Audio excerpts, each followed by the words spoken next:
Magandang hapon. Welcome sa Lotto Result Today PH. Narito ang mga resulta para sa 5 PM draw, November 16, 2025. Para sa resulta ng 2D Lotto, 27 at 3.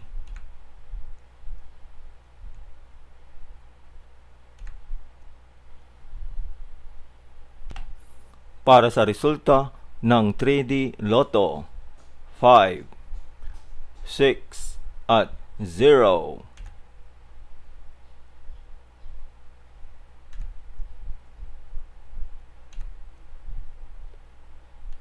At yan ang mga resulta ngayong 5 PM draw. Para lagi kang updated sa mga Lotto draw result, mag-like and subscribe. Maraming salamat po sa panonood.